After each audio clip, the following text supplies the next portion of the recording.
Good morning, San Diego. Happy New Year. I'm Michael McSweeney, the Senior Public Policy Advisor at your BIA. And no, I'm not sitting in my luxury box at Cleveland Browns Stadium. I'm in the office. This is just my virtual background. Welcome to our seminar this morning, webinar. I want to introduce everybody. We've got, first off, Bill Ostrom. For those of you in the industry, you know Bill. He just retired as the president of the San Diego division of Lennar Homes. So now he's just a retired guy. We also have George Goshen, who is according to my notes, the interim deputy director of DSD Engineering Division. Also with him is Sean Torres. And last but not least is Lori Walsh, our friend from the Regional Water Quality Control Board. She's a senior water resources engineer, and she's in charge of everything stormwater, whether it's a construction permit, industrial permit, or the MS4 permit. So with that being said, the premise of this this webinar is Bill approached Bora and said, you know, I hear from a lot of division presidents and leaders of our industry that the regional board is such a problem to deal with. And he said, you know, I've developed a really good collaborative relationship, and I want to share what I did with Lennar and how we changed the paradigm with the regional board and our relationship. Not only that, but with the city of San Diego. And Bill kind of looks at it as a three-legged stool. So with that, I'm going to turn it over to Bill, and he's going to share with you how cooperation and collaboration has resulted in Lennar having less problems on site.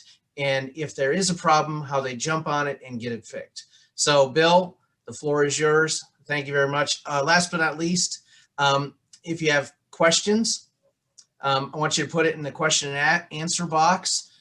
Each panelist is going to get a few minutes to kind of give their story.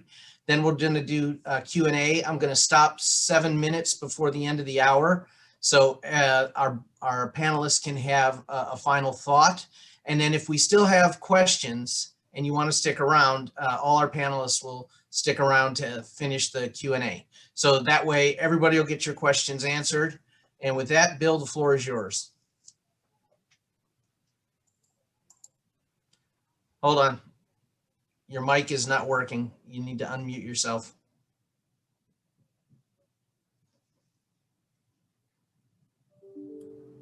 Is it working now? Try hanging up the phone, and then you won't get the echo.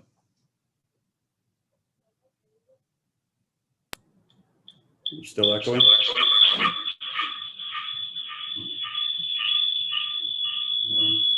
If you also have a phone line open, you need to cancel the phone line. I'm good. Yeah, we still have it. Is that working now? That works perfectly. Sorry about that, guys. As I was starting, the reason we're here today is to, I'll say, learn from my mistakes or my experiences, and really dispel a lot of issues that are out there, concerns that are out there, and hopefully give you some advice on how to address challenges that may come out ahead of you. But I thought maybe first I'd give you the background of what brought me here and what really fostered the relationship with the regional board and also the city as it relates to our SWIP and our compliance. So we purchased a mining operation site that we were going through remediation to develop 1,800 home sites called Three Roots in the Sereno Valley area. And during that, we went through our due diligence, and we were advised that we could just continue the remediation program that was underway. And let's just say we didn't get good, solid advice, which resulted in the regional board and the city noticing us that we're in violation of pretty much everything. So what we did, like most of us all do, we consulted attorneys. But I was getting so much misinformation or misdirection from, I'll say, our attorney and consultant staff that I decided just to arrange for a meeting with Lori Walsh and her team at the regional board. So we went and had a face-to-face meeting with Lori. And after she spent about a half hour telling me everything that I've done wrong, and that I should be, as the biggest builder in town, that I should know what the proper thing is. You know, I sat there and I listened. And what Lori's message really was is she was looking for clean water. That was the bottom line. So, you know, as we were adjourning the meeting, after, you know, everybody speaking their different points, you know, I went up to Lori and I told her, you know, I'm going to be your poster child for water quality in county. And, you know, I left that afternoon, sat down with the team, and I said, you know, this is what we're going to do. And we're going to open up communication, and we're going to stay focused on what we need to do to make sure that there's clean water in all the areas in which we're developing within the county. Then as a follow-up, what I did is I set up another meeting with Lori and asked, you know, how do we best maintain an open communication between the teams, meaning our, you know, in-house compliance people, and then also our field people along with her team. And we put a meeting together, and unexpectedly, but turned out to be a great thing, Lori and her team actually went out and walked every one of our properties. I think it was some 15 or 18 different communities that we had open with construction activity. And we sat down and went through each one of those sites and discussed, you know, the what's being done right, what's being done wrong. And at the end, you know, it all came down to how do we best communicate. You know, we've got field people, we've got office people, everybody's interpreting things a little differently, but how do we get everybody on the same page to reach that objective of really just provide, you know, making sure that clean water is maintained. And one of the things that I took away from our second meeting, which meant a lot to me, Lori made the comment to me, she goes, you know, construction is not perfect. You know, they're going to find things wrong occasionally. And all they're really looking for is that we take care of them. You know, we address them, we, you know, silt fence, whatever those things are, to make sure that we've got the sites really tight. So again, I went back, talked to my team, and actually had my team with me in that meeting with Lori, and everybody walked away with a great feeling that we were going to be able to communicate and work together. And it really changed, I think Michael called it the paradigm, at least in our heads, as the way we thought the two groups work together. And I told my team, you just say focus on what we're supposed to do with those plans that we get approved, and also stay in communication. And that has just paid off just greatly. It's changed everything. You know, one of our partners, other builder partners on Three Roots, was the Shea builder, or Shea Homes, and Paul Barnes, you know, is the partner there. And he had heard me talk about the relationship that we developed in solving our challenges at Three Roots. And he asked me, you know, how do I develop that relationship? So since then, you know, I've also put him in contact with Lori. They've developed a relationship and are doing the same thing on properties they have throughout the county. And he's, as recent as yesterday, we were talking about it, and he says it's just worked out to be so great for everybody. And, you know, the benefit is, you know, we all have a bunch of challenges as we develop property, build homes, grade and develop communities, is, you know, we have not run into one job shutdown since we entered this relationship. We've had, our job sites are more efficient, there's a better understanding from our people in the field as what the expectations are in complying with the plans, and how those are addressed when any of the inspectors actually come out on site. And then the end result is we've actually saved some money because we haven't overdone those corrections. We've corrected what we needed to correct, not with the open communication. We didn't overcorrect. We corrected to what the plan was. So it turned out to be a positive thing also financially. So, I mean, really what, you know, I wanted to share with you guys is that, you know, the myth of communication or relationship with the regional board, and then also the city's, you know, challenge is that they're the enforcer. of all these things. You know, a little communication goes a long way. And just know that the people on the other side are willing to listen, and they've got their goals and objectives. And what we're all trying to do is, you know, reach our respective goals and objectives, but together we'll find a way to achieve all those. And it's not as hard as you think. And always know that those people on the other side are much more receptive to listening. And, you know, thanks to Lori and her team for being receptive, and the city listening. We've been able to turn this 3 Roots challenge that we had into a positive long-term plan for Lennar. And now Shay has adopted it, and I would hope that all of you would also adopt that level of communication and know that there are receptive parties on the other side. And I guess now we'll pass it on to Lori. Michael? No, we'll actually go to George, and Oh, sorry. we saved the best for last. Okay. Yeah. Well, good morning, everyone, and thank you, Bill, for the info and the coordination. Coordination, typically, I mean, it's something that we all have to take into consideration on these type of projects, because it will save a lot of time and money for all of us. Again, my name is George Gossain, Interim Deputy Director with the City of San Diego Development Services Department. I'm going to take an opportunity today to introduce Sean Torres, who is our Senior Engineer at Development Services Department, overseeing the stormwater and floodplain section. I know a lot of you previously coordinated with Walter Geffram.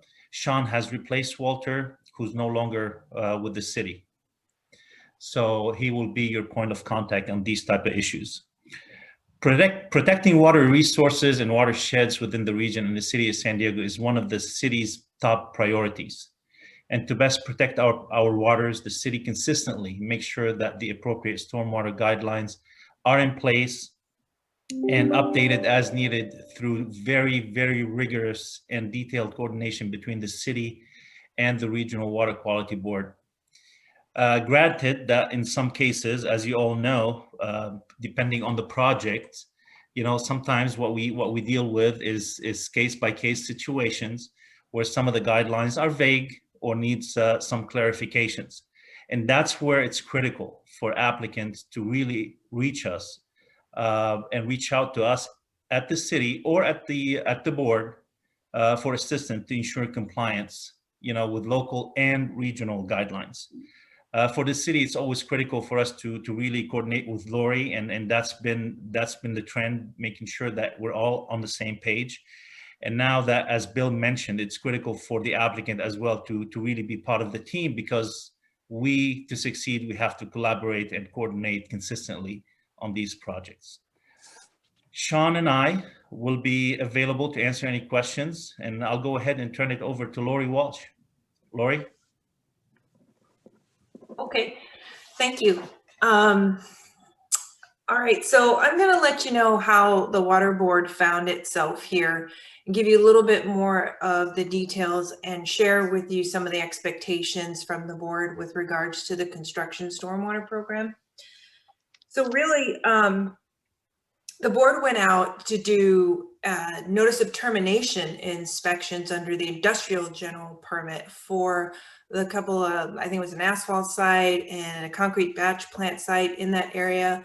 And when we did those inspections, there was a lot of activity, grading going on one aspect of the site. And when my staff came back and tried to figure out what was going on out there, we recognized that there was grading occurring on the site, long story short, without CGP coverage.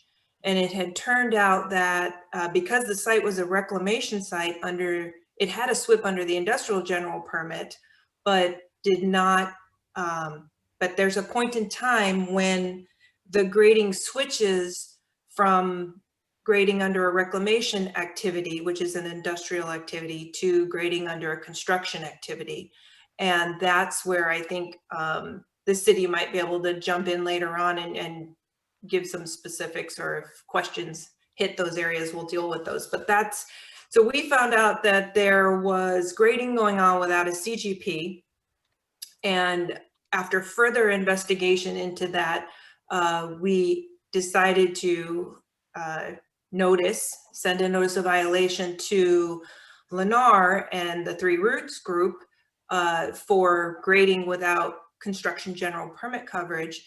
And also part of these activities, not only does an individual LRP under the construction general permit have responsibilities, but the municipality within which the activities are occurring have responsibilities under the regional MS4 permit. So once we recognize that there was grading occurring without a CGP, that triggers requirements under the regional MS4 permit. And we found the city in violation of failing to require the grading, require receipt of CGP coverage, which is required under the regional MS4 permit for the same area. So I think you get the picture. So the regional board sent a notice of violation to the city of San Diego for failure to comply with the regional MS4 permit under their construction general permit component. So those were the two notices that were issued. That's when we found Bill came in and in response to his notice came to the regional board and had a discussion. And that's where the conversation did kind of switch a bit because, you know, the board was asked, well, you know, what do you expect the site to look like, you know? And I had a reaction to that because I feel we have a lot of large builders that have been building since, geez, you know, well, Lennar since 1954. Shea Homes has been building homes since the early 1900s. You know, H.G. Fenton, 1900s here locally, and others for years, for decades. Granted, we didn't have the requirements we have now then, but in the last 10 years, we certainly have. 1990 was when the first regional stormwater, so we're working on 20 to 30 years here of stormwater requirements. And there is an expectation, the board does have an expectation that home builders that have been building homes for decades should know their responsibilities for water quality protection. So that's when I had turned to Bill's staff and said, you know, I would have expected you to be the poster child of how to do things right, since Lennar is one of the largest home builders in the United States, and I think the largest now in California. So that's where Bill turned around and picked up the phone after he left our office that day and said, how do we become that poster child? That's my goal. I want to do that. So I figured since the board had the attention of the president of the regional area for Lennar, well then let's educate. Let's enter into this conversation. So that's when I took two of my staff plus myself. We cleared our calendars for 3 days and visited 25 Lennar sites around the region, some in San Diego, some in the eastern portion of the region, and I did everything around my house that I could drive to in a 2-day period. We took a couple photos, we prepared an inspection report, and we had, like Bill said, about 18 sites. We went over each one with his senior team for building, for grading. You know, some of the key players were in that meeting that day. It took a couple hours to go through. And I think we gained a lot of ground there because I wanted a large builder like Lennar to recognize that the board was serious in having this sort of relationship. If they were willing to reach out to us, we were willing to have it. So I think we did cover a lot of ground, and we worked on reestablishing the trust. Now, granted, the board is a regulatory agency, and I am fully aware of the authorities and the enforcement power that the board holds. And I do not think that my agency uses that willy-nilly. We do not just take enforcement action against construction sites for minimal matters. And in this case, you know, we sent notices of violation, corrective measures were put in place, And that's where matters are today. Corrective measures have been put in place. So the enforcement doesn't continue, where the decisions get made not to continue. It is on those sites where the corrective action measures do not continue, there is no communication. And essentially the board's directives or requests, even they start off as requests for corrective action with the photo documentation. It's actually very simple. And Mike and I have gone around and talked about this many times. The board's not issuing a notice of violation for a down silt fence. It's usually and most frequently a failure, a wholehearted failure. And in this case, the wholehearted failure was grading at a 100-acre plus site without a permit.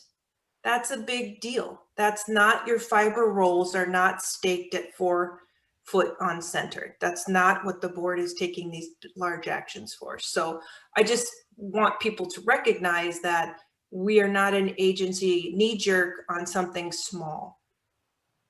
But when we do find wholesale non-compliance, and I have a few examples, then the enforcement can be fairly large. And so, you know, and let me give you some examples. So there's a couple of, and these are all on our websites, and they're press releases for these sorts of places. And I want to read you a couple of the quotes from not only our executive officer, David Gibson, but our senior scientist that heads the compliance oversight group.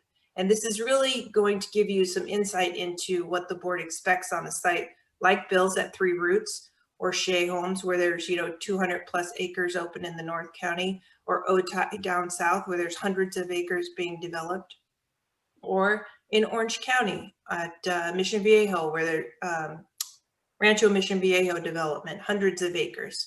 So one quote from Kiara, and these are all public information, and they're all on our website. And this is the, which site is this? This is a Sandag site. And it says, it's surprising that an organization with so much experience in linear construction projects would let this happen. We went and inspected a site, and there were no BMPs on their construction site. Again, not a down silt fence, none. You apply for a permit, you certify to the requirements to implement the controls, and there were none when the board came. That's why that was $50,000 one-time event. The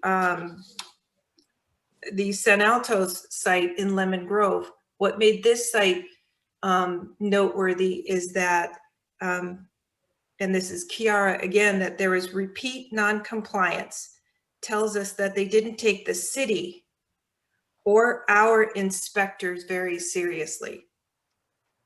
These requirements are not new. It's unfortunate that it's taking a large monetary penalty to motivate to do basic management measures that the industry considers routine for protecting downstream water quality. This site was in Lemon Grove, and there were weekly, sometimes twice a week inspections by the city inspectors. And this is where the board then conducted inspections under the CGP. Both permits similarly involve CGP plus the regional stormwater permit. And this construction site and this developer found themselves on the other end of $848,374 because they failed to do the corrective actions with a lot of attention and a lot of both board and city inspectors telling them what sort of corrective actions should be done. The next one is, this was the Casa Mera view off of I-15. It's in an enormous apartment complex. And this is from our executive officer. Our inspectors are troubled by the many instances of negligent sediment controls at construction sites. All it takes is some simple, economically viable, common sense controls that are readily available to avoid serious ecological consequences. This action is a reminder that failure to follow simple permit requirements can have serious fiscal consequences. So again, This is not rocket science. These are effective combination of sediment and erosion controls. And I read those to you because it's a real indicator of where Dave Gibson's mindset is at and where the water board's mindset are at in terms of expectations. So that's why when Bill reached out to me, I decided to clear the deck and go for it in terms of education. Now, another thing that is really important for this group to understand is that it is imperative for you to know where you're located in the region. In the case of Three Roots, the reason why we were out there is that this is a very large construction site in a high priority watershed. And I'm going to share with you my screen because the Three Roots site is greater than 100 acres worth of development over many years. It's going to be there for a while, and it discharges to a TMDL impaired watershed for sediment. So my ask to this group is, if you know your sites discharge to a water body that is impaired for sediment, it is really important that you assure that your controls are in place, because this is a high priority for the water board as well. So let me show you some of the tools that we use. Lori, while you do that, explain just briefly, what's a high priority watershed? Well, that's a great question. And it can take many, okay, I can't talk and let me share and then I'll continue talking. Let me share my screen. Okay. Does everybody see the map of the region? Yep. Okay, thank you. Okay. So Mike, to answer your question, a high priority watershed can be certainly for construction. We're talking construction. Construction discharges sediment. So if there's a receiving water that's impaired for sediment, that would be considered a high priority. High priority can also mean a very large construction site. We have our inventory. This map is of our region, and the blue circles are only those construction sites that are greater than 80 acres. You might be able to see to the left, it's between 80 and 100 acres. And I did that to capture a couple of sites I want to show today. And these are the level 2, level 3 risk. So if you're a level 3, you are a high priority site. If you're a level 2 and a large site that discharges to an impaired water body, you're a high priority. Again, it can change, but usually size and location within the region and discharging to a sediment impaired water body is going to get you to be a high priority site. You could actually be a high priority site if the site is just really recalcitrant in a lot of ways. We have municipalities reach out to us and ask us for assistance because they have elevated their enforcement to a point, to a high point, and they're still not getting compliance. So let me show you here.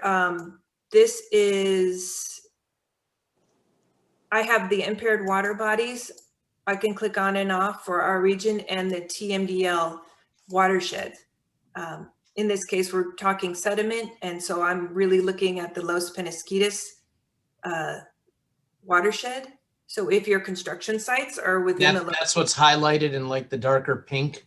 That's correct. This is the Los Penasquitos watershed right here. Here's the Three Roots site. I'm going to turn off the watershed. So you can see the Three Roots site. It tells me that there's 230 acres disturbed, and it's a risk level 2 site. So this is some of the tools that I use to screen, to prioritize where my inspectors go for inspections, because the water board is trying to prioritize our resources based on water quality. There's a lot of other things that the board does use to prioritize. For example, like in the industrial general permit program, I may prioritize those sites that have never taken a water quality sample, which is absolutely wrong. And those sites need some of our attention as well, because they are blanketedly not complying with the permit requirements. So I just wanted to show you that these are some of the tools that we use to prioritize. And it's based off these receiving water bodies and size and some of the other factors that I mentioned.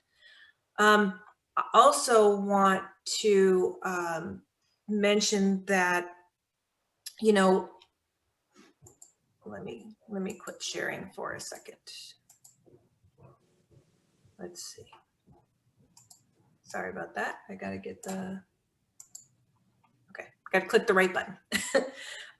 Another aspect that's important to the water board is, you know, we developed a practical vision 7 or 8 years ago. And so I often wonder what the developers feel as far as what are their values. And when I went and looked at that for Lennar's, I recognized, you know, really Lennar mentioned, took a lot of time on their website to express what their culture was like and their values. And, you know, they're committed to doing the right thing for the right reason. And they are, you know, they're dedicated to be an innovator through a level of integrity, both for their customers as well as the environment. So that tells me that a company like Lennar is very much aligned with what the values are of the water board. Part of my willingness to enter into the discussions with Bill, and now some of the discussions we're going to do things different going forward with the city, is that the water board values communication and transparency. And that, honestly, those are my 2 largest values that I identify with out of the 4 that the water board exhibits, which is also stewardship. And our other one, I always forget the other one, leadership, maybe just because it's a default for me. But and as also as part of the communication with Bill and his team, is that I recognize that my priority and the water board's priority is protection of water quality. I also realize when home builders develop sites, we are only one aspect of all of the many things that they are paying attention to when they develop land. But there are some points in time in their development process where protection of water quality is got to be the number 1 or number 2. We're not always that way. When you're grading 200 acres worth of land plus, we should be on the high priority of your checklists for your days. And especially when we're just in the middle of a rain event for a week. We're scheduled for atmospheric rivers the end of the week. So when my inspectors go out, which we usually do right before these rain events, or your sites might get these notices from the city of Chula Vista sends them out, these reminders, the rain season is here, check your BMPs, that kind of thing. You get reminders. I know the sites get reminders. So if the water board comes to these sites and there is no BMPs at all, and I'm going to use this example because I was the inspector on this site. Again, this is all public information. This happened a while ago. In the city of Encinitas, they were developing a park along the I-5 freeway. And we got a complaint from a member of a citizen with videos. This is another thing the developers, I know they're aware of. There's so much technology people have out there and that they send the water board videos and photos. So I was the inspector and responded to this when I got, that was a 40-acre park. 40 acre? Maybe getting my acreage wrong. It's large and flat. It was generally flat. There was no BMPs on the site at all. Now this is a CIP project, a large project with a high profile. So it made no sense that the city did not require their contractor to have BMPs. Both entities should have known better. And the corrective actions were very slow on the city's part and very slow on the developer's part. I don't mean to throw the city of Encinitas under the bus, but there this cost the city a lot, almost $500,000, $430,000. And this was the quote out of this one. It's this mismanagement at this construction site was really unexpected given the level of experience of both the contractor and the city. And that's when Bill came in, that's where my initial reaction was, what do you mean you're asking me what you should have out at your site? So there is a little bit of that, but even having said that, the board is willing, and I want to share one thing because I know I have taken more time, but let me share one last thing and then I'm going to stop talking and we can take questions. Okay. As a result of, does everybody see the screen? I just want to check. Yes. Okay.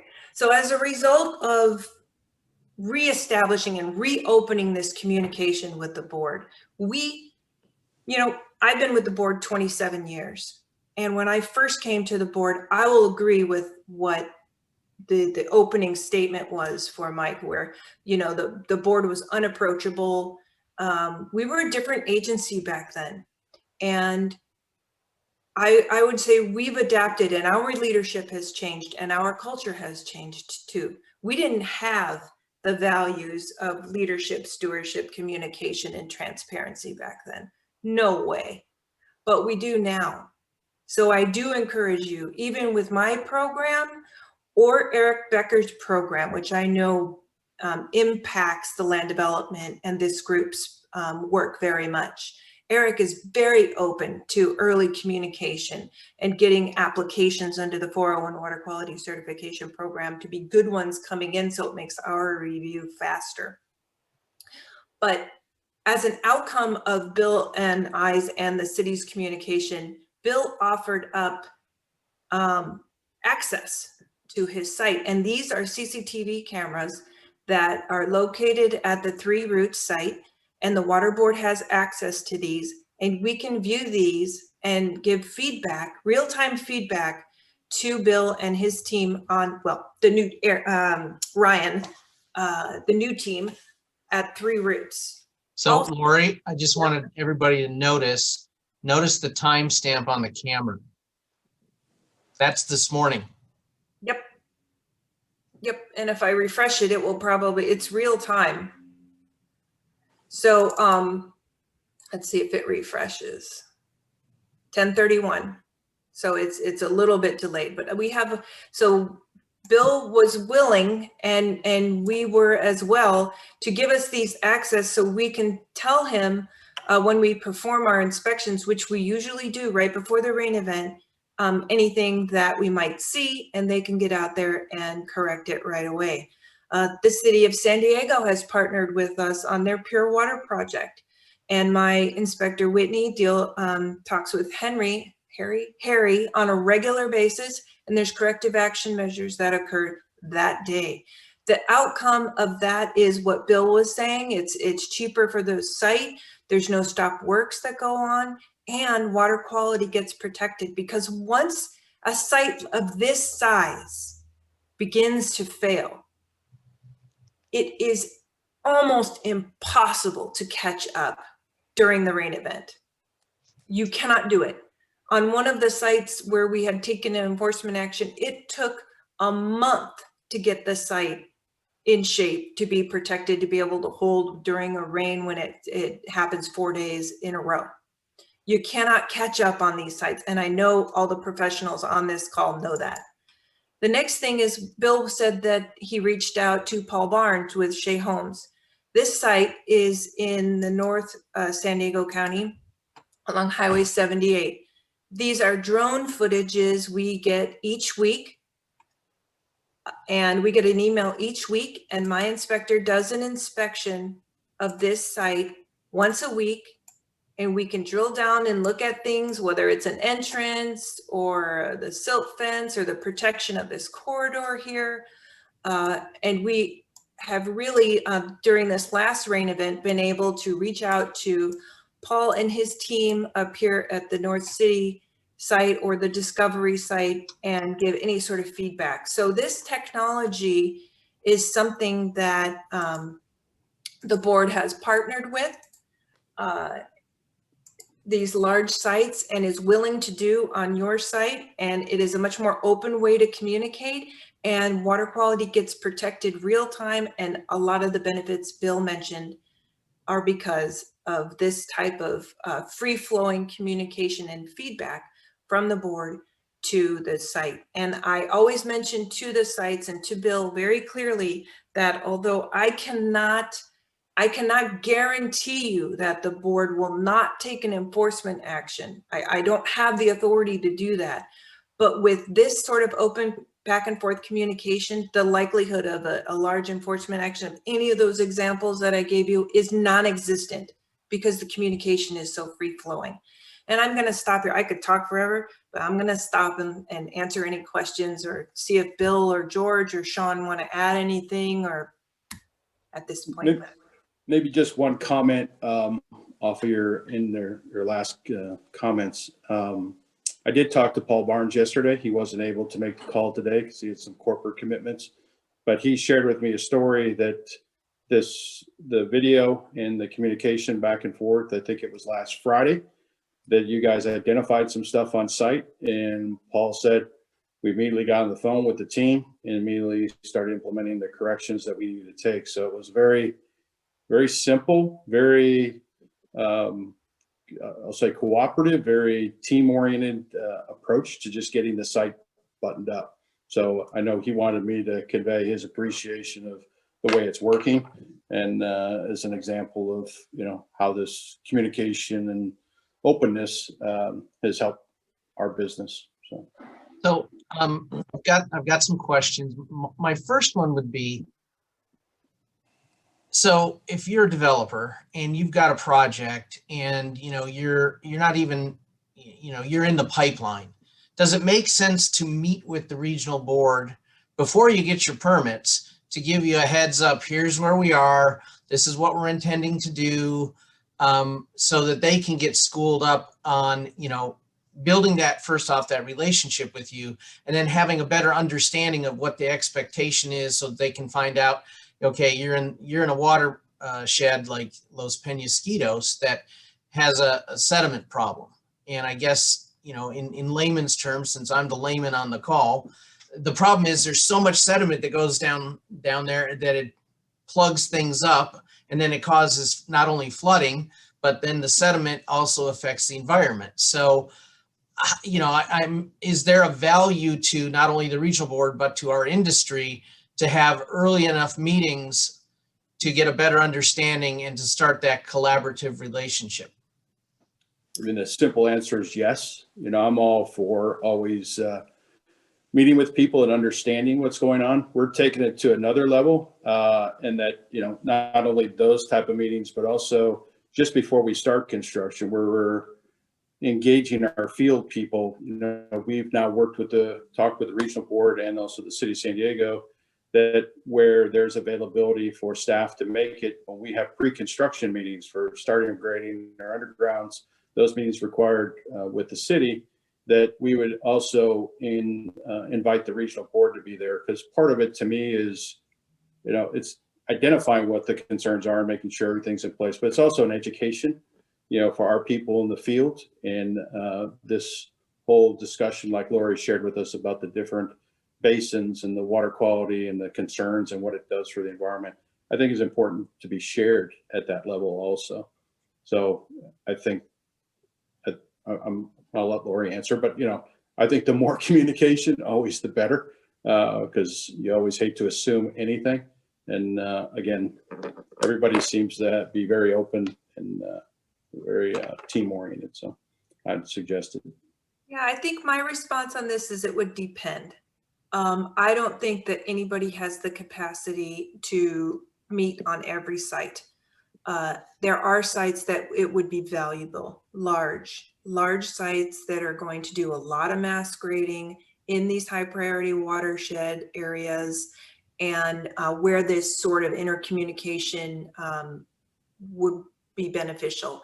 A smaller site that's a shorter construction, even if it's in a high priority watershed, I would say probably that's not the best use of everybody's time. if there was a specific question, we would help, but there is a level of expectation on some of the smaller sites. There are a lot of qualified SWIP preparers and developers out there that do a really good job. Where I think is the important part is that the leadership write good contracts, have good expectations of their subs, and then empower the people on the site to get the BMPs in place when it's time to get the BMPs in place. And then run a good site, manage it. Good housekeeping and good BMP management goes a very long way. So I've got a couple of questions regarding the cameras. I'm interested if the water board is using on-site cameras for their review of job sites for their inspections.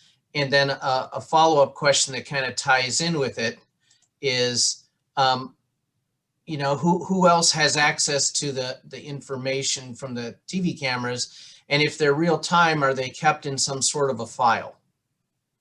Okay, so the water board has been granted access by the site, by the legally responsible party. In the case of Three Roots, it was Lennar and the team. In the case of the city of San Diego, it was a voluntary, all of these are voluntary allowances. The board has been given a link and we have a password, and we were given that information from Bill and his team, or in the case of the North County, from Paul Barnes and his team. And in the case of the city of San Diego's, it was the city's granted us access. When we do an inspection, we take a screenshot of what we are looking at, and we provide a narrative information about if a corrective action, or if we see a potential violation, we will note it, and we will send an email to the LRP on file and our contact people, because we've been in contact with either the city or Bill's group or Paul's, and we send them an email and do the screenshot. That email is then uploaded to Smarts, so it is public record at that point. We haven't done videos or anything like that. It's been screenshots because honestly, the corrective actions occur that day and we get an email back, and then the email gets put into Smarts and our ECM system. And that's public information as well. That's where we're at thus far. Next question. Lori, any of the other regional boards operating a similar data visualization database? Data visualization database. Okay, other regions do use technology like this. I know some Region 4 was doing inspections using like a FaceTime, you know, at wastewater treatment plants. I'm not aware of anybody using this sort of technology for construction sites yet. Why aren't QSDs and QSPs communicated with prior to site inspection by the regional board? It's my experience that better communication and outcomes are generated when the SWIP professionals are included versus a site project manager. Okay, sometimes we do reach out to the site and let them know we're coming, and sometimes we don't. Because what happens is everybody you know, cleans house before their guests come, and which is great because the environment benefits from that, and I'm okay with that too sometimes.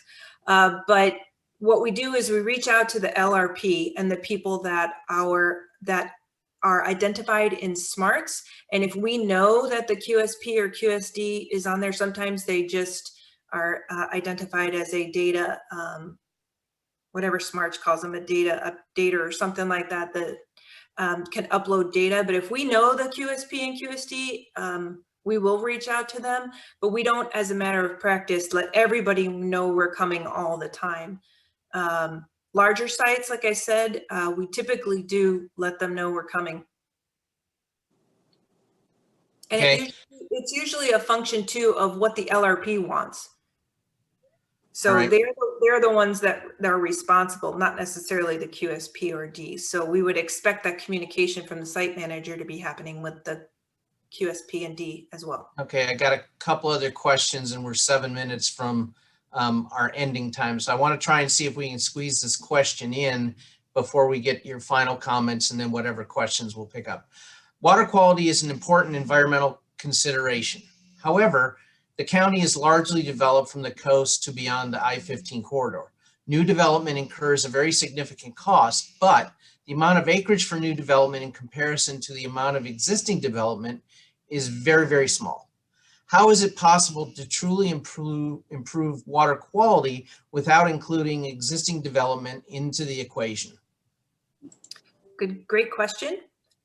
Existing development is factored into the equation, and that is part of the responsibilities of each municipality that has a coverage, which they all do, under the regional MS4 permit.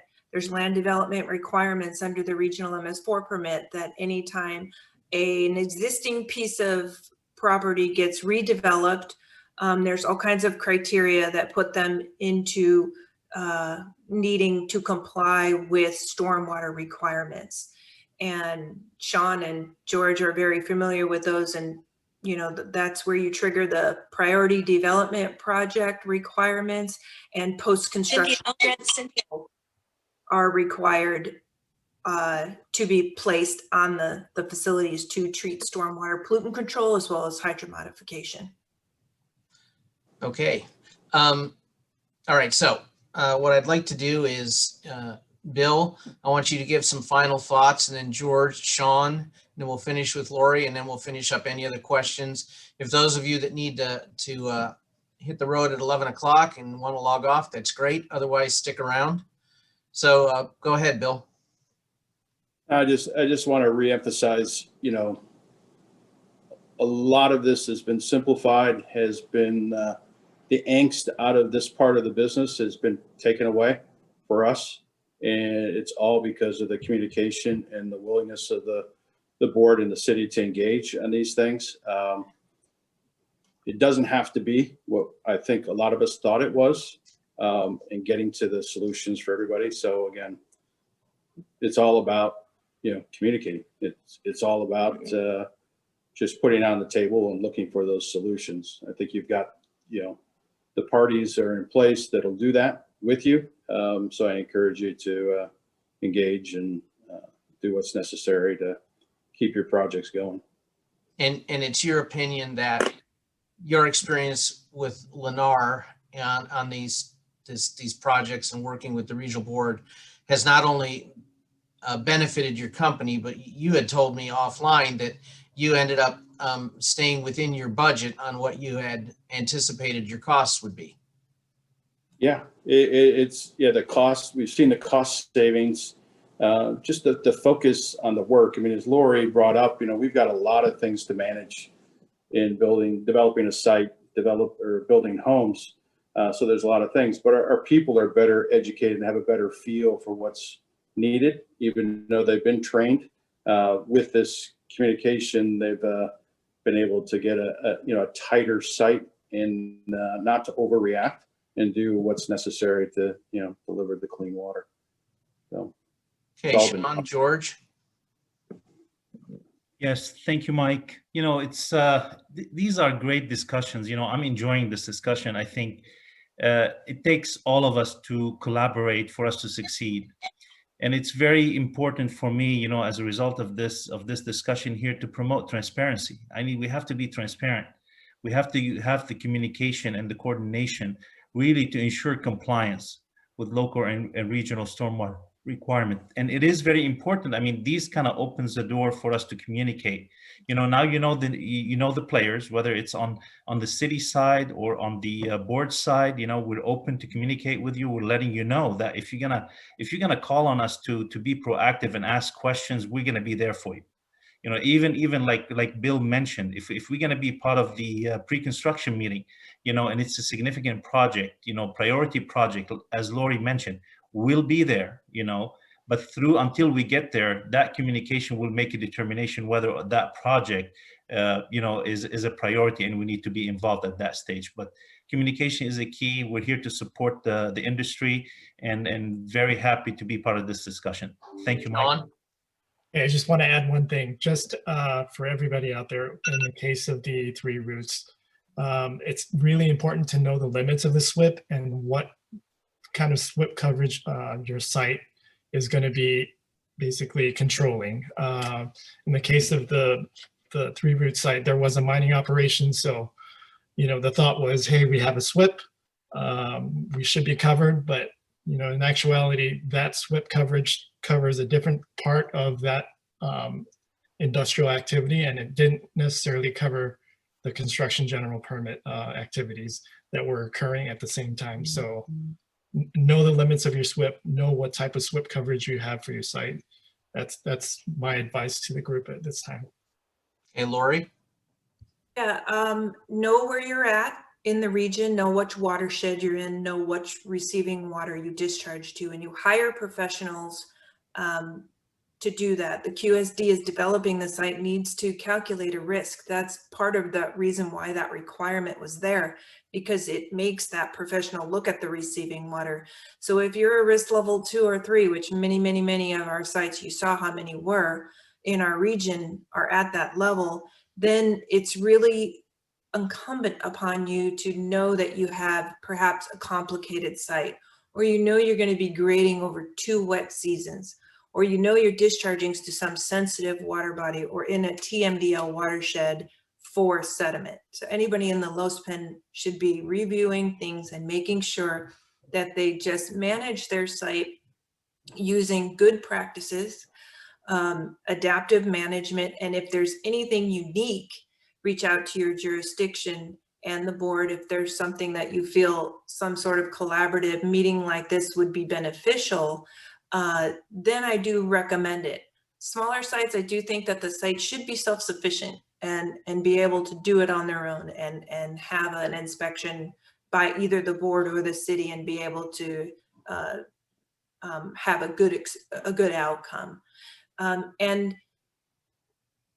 if we really do want to protect the environment and actually live the values that the companies present on their website and the board as well, I'm trying to put our actions where our kind of, your money where your mouth is. I'm just trying to translate that, but I'm trying to put the actions of the stormwater staff and the board behind what our values are. And that is communication and transparency. We are public servants. We are here to help you develop your site in accordance with the water quality laws. And myself and my staff know that there are a lot of things that development sites of this size have to manage. And we're just one of them. And we'll do our best to help you manage that effectively. Perfect. It's exactly 11 o'clock.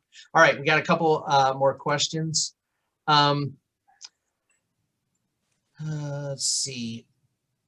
I applaud Leonard's efforts to take these proactive steps to compliance with Lori and the regional board team! Exclamation point. Lori, can you speak to the structure for fines on an active construction site? Was the city of Encinitas fine at $430,000 all at once, or was it a cumulative fine? Meaning, this snowballed to this, which snowballed to this to get there, or was it one big? Well, for the city of San Diego, for the city of Encinitas Park project, that was multiple violations for really a failure to have effective combination of erosion and sediment controls. And it was per day. So our enforcement policies, public information, and you can read how the board will walk through an enforcement action. They start off with notices of violations. And if there's a failure to correct and a continued inspection, we do multiple inspections, give opportunity for corrective action.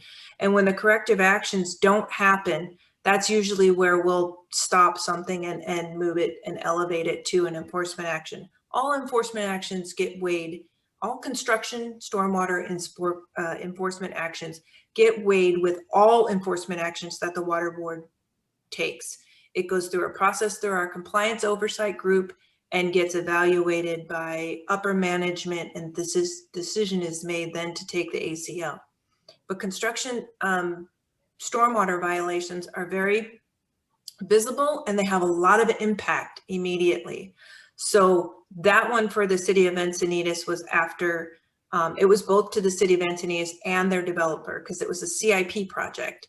So the violations were for multiple violations of the CGP that added up over a defined period of time of, I think, a year or two, and a fine was taken for a one-time action. Okay.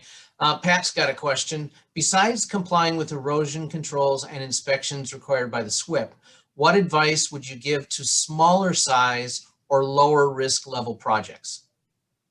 Good housekeeping and preparation. Our rain events, when large rain events happen, we all know about them. And you have to stop what you're doing and prepare your site based on the size of your site. With smaller sites, maybe a half a day is enough time. With a site like Three Roots, no way. It took weeks to get that site with the proper controls going forward. And then as you manage your site and things change, your BMPs need to change as well. Mass grade is one thing. Basins and weirs and will be what you use with risers.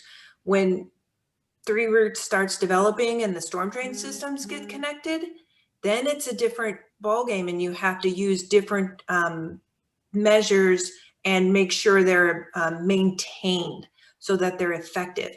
I say this a lot too. The construction stormwater permit is a permit to discharge. You're allowed to discharge. You just have to do so with the proper controls in place. It can't be none when we get on the site. It has to be that effective combination. And then if there's a discharge, then it can be in compliance with the requirements. Okay. Let's see, next one. Why reducing risk levels, for example, level 2 to level 1, is not permissible, though all permit horizontal and perimeter improvements are completed and functional? So why can't you reduce the risk once you've got those permanent things in place?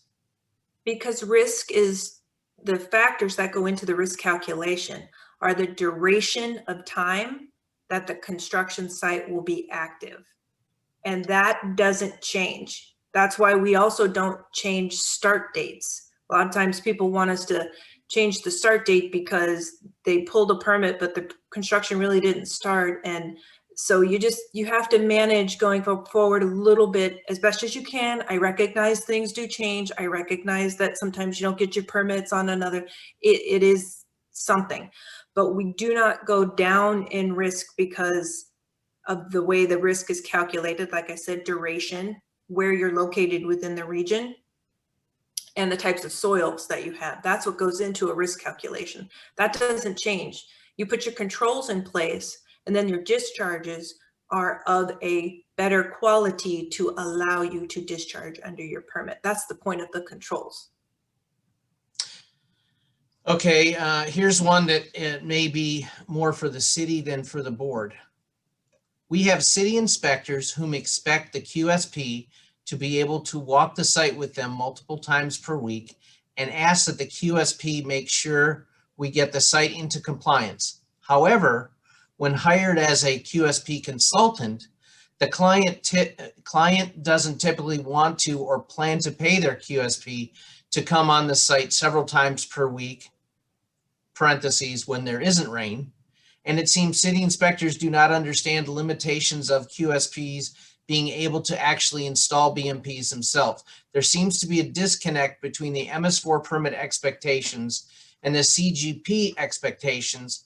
How do you suggest best dealing with this for consultants? That's a great question.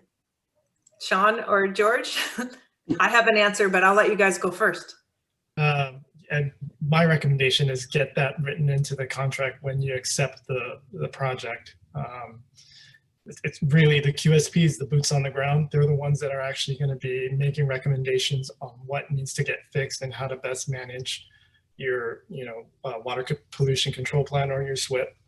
But that would be my advice. And coming from also on the private side, because I was a QSP inspector, there is that nexus of, how much money do you put into the contract to do and manage your SWIP effectively. So it's really a discussion between the consultant and the property owner or the project owner. So that's. Yeah, I agree with you 100%. And that also like for, and I hope the people at Bill's level are still on the call, but I think it starts from the top. And when Bill or Paul, when the president of the region for the large developers, and I grant it, there's all kinds of sizes of developments, but it's when the LRP makes the decision to run the site well, is when the QSP gets empowered to and feels like they're being listened to, and they say, hey, we need to refresh these silt fences today, now, this afternoon, before it rains. We're 72 hours prior, and the site superintendent says, get off my site, I don't want to listen to you. Which I had documentation on one particular site where that was actually said. The site manager told me to not do his job and kicked me off the site, and I had that as evidence that says, you are not doing your BMPs because you're told your QSP to take a hike. And the contract will help, and I believe it goes down to the manager and then above the manager to get the empowerment to take the actions, the QSP. All right. So there's a follow-up here from Dave. And I think I want to throw this to Bill to answer first. So Dave says, okay, to that effect, low bid wins and drives overall quality down. I don't find that to be true in our group. We actually have, based on our size here in San Diego, we actually have a person on staff that actually drives all our properties on a daily basis and submits a report up to the senior management. We're not looking for low bids. We're looking for qualified people to do it at a reasonable price, but at the same time, it's getting it done. Okay, to the city staff, same thing. With public contracts, lowest bidder that qualifies gets the job. So there again, how do you guys square that circle? Well, definitely, we look at the qualifications, Mike, and we want to make sure that the job is being done, and it's typically very detailed in the contract, as Sean and Lori has been mentioning. From a CIP perspective, we make sure that it's very detailed, and there's qualified, and pricing is something that gets evaluated as a whole, not specific to this. But typically, we make sure that we have the qualified personnel associated with the tasks being asked to be addressed. And I have two comments on that. Number one, I've had conversations with Caltrans and asked, what do you need me to do? How can I help you get rid of this particular contractor because they're terrible? The site looked horrendous. What letter do I write? That's uphill battle. It's that's hard for Caltrans, and I just offered to help wherever I could. The other comment I have is, it's my understanding in response to the NOV in 2015 that the board took, that the city experienced, the real big one when it came to the construction program, that a corrective measure that the city of San Diego put in place was very specific, that if a contractor, and George or Sean, I don't know if you were there, but you probably know this, that if a contractor failed in a large way, they were banned from bidding a city project for 2 years if they got I'm not going to use the right term for the city of San Diego, but it's my understanding if the city issues a corrective measure to a contractor, they could find themselves on this list and then not be able to bid projects for 2 years, something like that. Yes, actually, I'm not privy to these type of details. It's completely different department that handles Oh, that's right. the See, contracting that's- aspect. yeah. But I know that, you know, if some kind of correction action that's been taken on a certain task and hasn't been addressed correctly by the consultant, you know, they take some measures, corrective measures for future consideration on their proposals.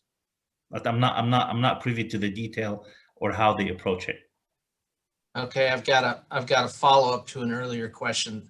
So the person wants me to read the question first, and then I'll read their follow-up. So the original question, and Lori answered it, water quality is important environmental consideration. However, the county is largely developed from coast to beyond the 15 corridor. New development incurs a very significant cost, but the amount of acreage for new development in comparison to the amount of existing development is very, very small. How is it possible to improve the water quality without including the existing development in the equation? And the follow-up is, I don't think Lori understood or answered it correctly. The existing developed area, meaning things that are already built, not potential small projects and what triggers a PDP. If we're only developing on 2,000 to 3,000 acres countywide at any one time, and we have hundreds of thousands of acres of already built environment and pollutants flow off that, how is the amount of money spent on these new sites improving water quality to where it can actually be measured compared to no BMPs on everything else that's been built? That's a good point. Slowly, very slowly, when existing development gets retrofitted, or the regional MS4 permit has a program called alternative compliance, where if controls can't be placed on site, typically in the past, that project died. It didn't get built. But now municipalities have been given an option to develop an alternative compliance program and implement the controls off-site to treat those pollutants.